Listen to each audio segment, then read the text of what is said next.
This story takes place 27 years after the First Corporate War.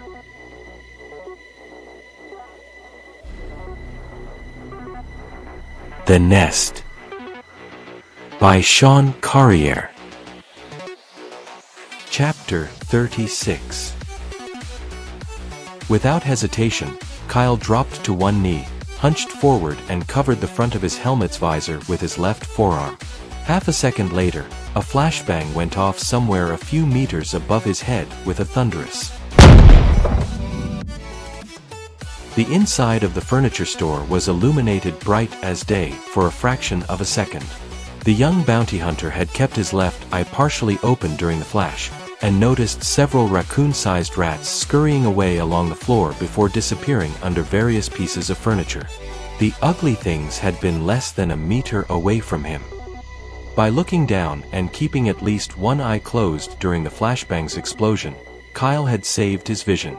His hearing was another matter. The bang part of a flashbang is painfully loud at the best of times. With the exterior microphones of his helmet still set to maximum sensitivity, his skull nearly shattered like a wine glass at an opera singer's convention. With his ears ringing, Kyle felt Sam's hand on his shoulder. The breacher pulled his boss to his feet, and the two bounty hunters ran to the open doors at the front of the store. Upon exiting the building, they paused to catch their breaths. Kyle could tell Sam was saying something to him, but he couldn't hear anything beyond a painful ringing that refused to leave his ears. That's when Sam pointed excitedly across the street.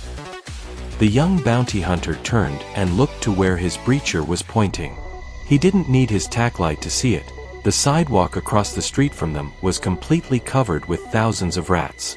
Each one just as big and just as ugly as the ones he'd seen inside the store. Countless little red eyes stared back at the two bounty hunters. The creatures appeared poised to rush the two men, yet they didn't move.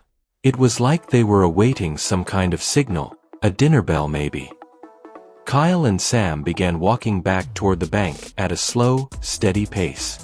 The whole time, the breacher kept his automatic shotgun pointed at the furry mass across the street from them, slowly panning his tack light over the red-eyed demons. Kyle used his own weapon's tack light to illuminate their path. Now was not the time to trip over something. Every few seconds, the young bounty hunter turned to glance at the rats across the street. The ringing in Kyle's ears was deafening, and it wasn't until he took a third peek across the street he noticed Sam was blasting away at the rats with his shotgun. Dozens of rats were being blown apart with hot buckshot as hundreds more kept advancing. Instinctively, Kyle snatched one of the flashbang grenades Sam had secured to the front of his webbing. Just as quickly, he pulled the pin and tossed the silvery device at the advancing mass of fur, open sores and big fucking teeth. The two bounty hunters wasted no time, and sprinted toward the bank as fast as they could before the second flashbang went off. After seeing the surrounding area light up bright as day for half a second, Kyle slowed down a bit and looked back. He could see the mass of thousands of rats now scurrying away in all directions from where the flashbang had exploded.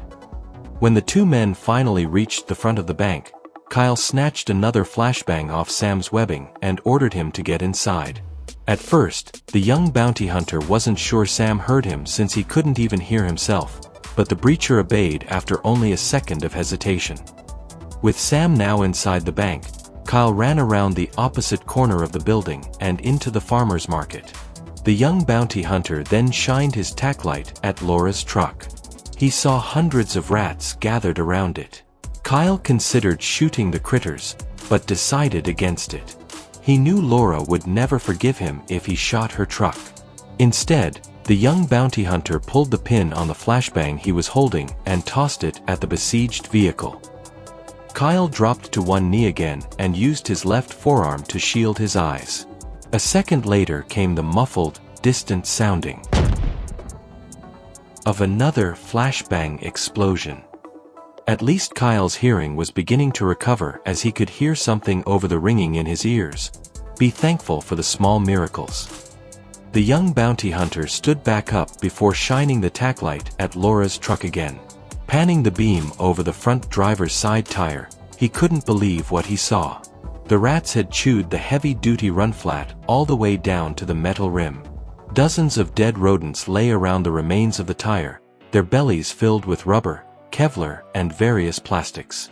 Kyle then swept his tacklight over to the rear dualies, and saw that they were just as chewed up with just as many dead rats laying around them. Big fucking rats with big fucking teeth. Kyle heard Danny Blue's words echoing in the back of his mind. That's when he saw a pair of red eyes staring at him from under the immobilized truck. A second later, an especially ugly rat peeked its head out from under the vehicle. Kyle and the creature stared at each other for a few seconds before he noticed several more pairs of red eyes looking at him from under the truck. Went the GAC, sounding faint and distant to Kyle. A tenth of a second later, the rat peeking out from under Laura's truck exploded into multiple bloody chunks. The truck's rocker panel, along with both the driver's door and rear door, were instantly caked in blood and rat bits. Oddly, the countless other red eyes were still staring out at Kyle from under the truck. The GAC was a loud weapon, yet none of these rats had been scared off. As the massive rodents slowly began to emerge from under Laura's truck, Kyle spun on his heel and ran back to the front of the bank as quickly as he could.